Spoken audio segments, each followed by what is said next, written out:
everyone, I just wanted to show you the new Kubota I purchased. This is a Kubota B6100E. So the E stands for two-wheel drive. It's the economy model.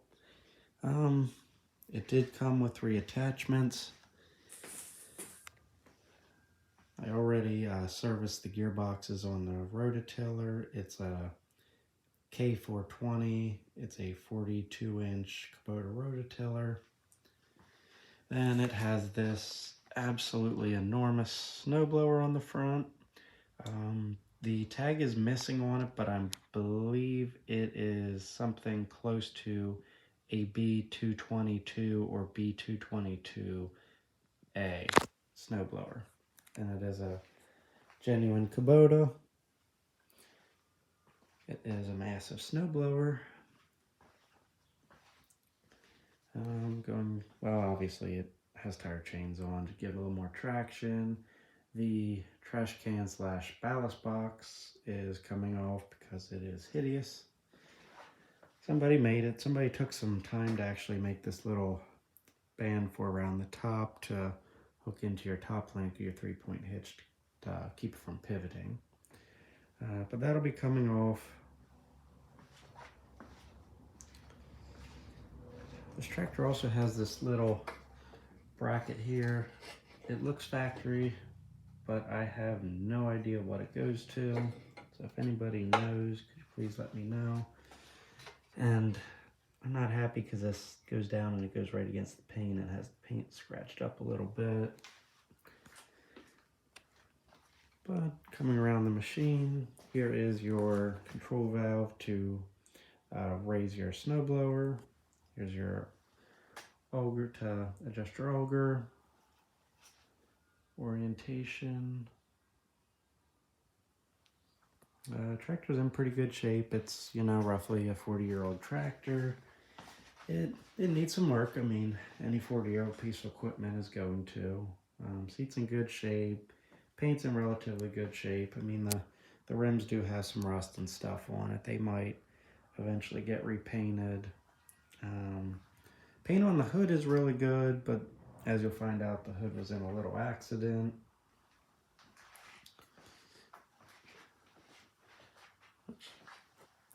And actually the chute on the snowblower looks like it's bent a little bit at the top. Otherwise, the more upright piece there, that looks pretty good and straight. Could definitely use repainted.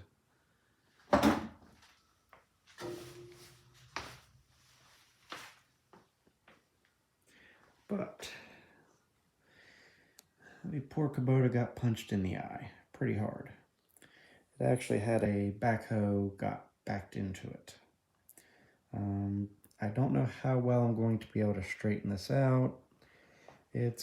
Even if I do straighten it out, it's still going to be rippled and have some kinks and stuff in it.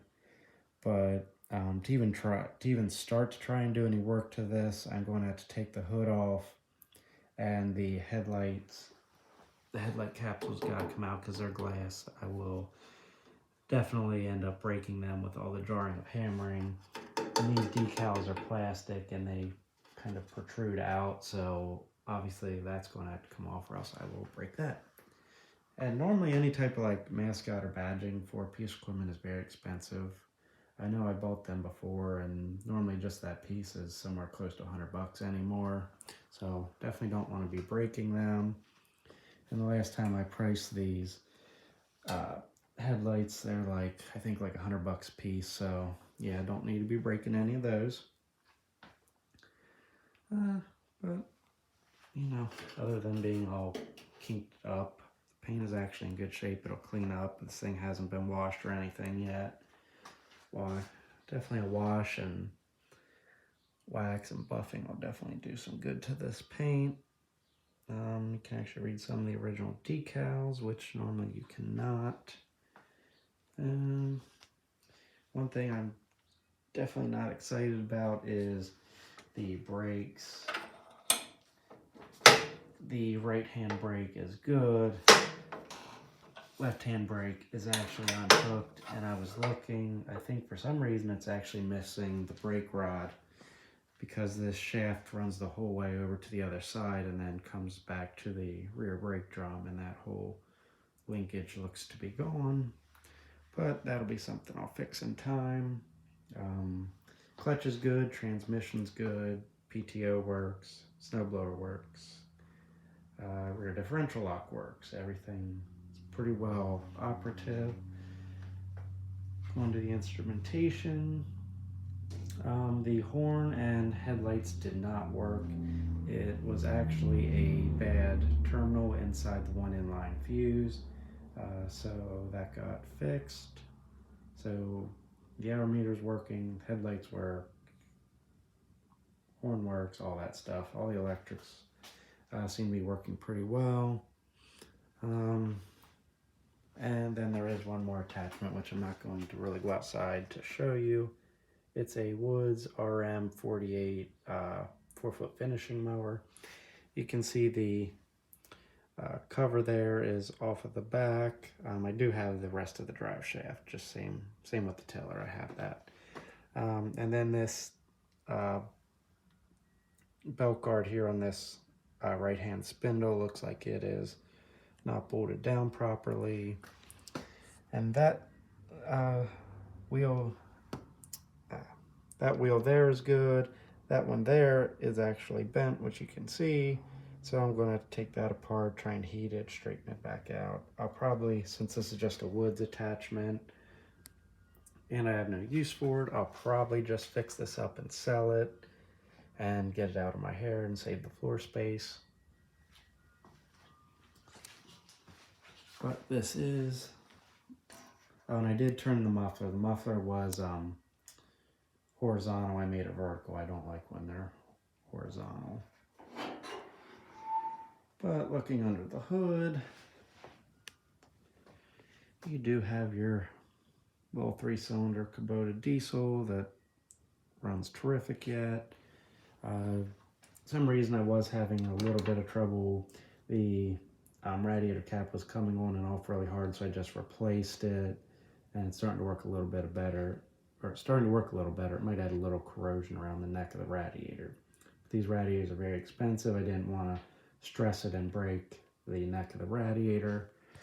And then moving down here, I also put some tension on the belt. The belt's probably original, and it was flopping all around and annoying me. The body of this thing is a little weathered at spots, but it's actually very low hours. It only has 300 and some hours. And one reason you can kind of tell that too is look at this exhaust manifold. There's still paint on it. If there's still paint on your 40-year-old exhaust manifold, it's not been ran real much and real hard. So this one is definitely a little bit of a diamond in the rough. Going to take a little bit of work, but I'm going to get it all fixed up. And this one actually, I don't know what all is original and not, but it actually does have the toolkit in there, which normally you never have, which some of the stuff does look like it's part of the original toolkit, so that's great.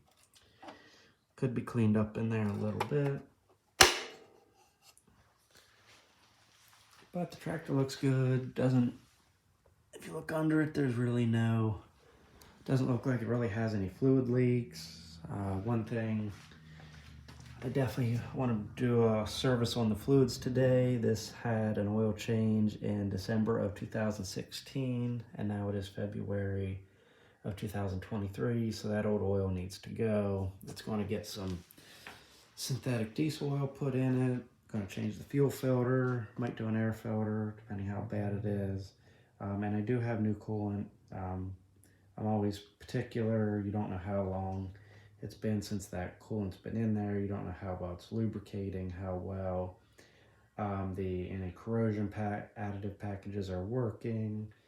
And you don't know really if it's been diluted down or not. This coolant doesn't look bad, but it's something that's always neglected, and I always just like to change it out of a new piece of equipment. Get some good coolant in it that I know, that I trust, and start fresh with it. So I'll be giving this thing a nice service and then start working on some of the body and different things on it. Hope you guys like the video. Please like, comment, and subscribe.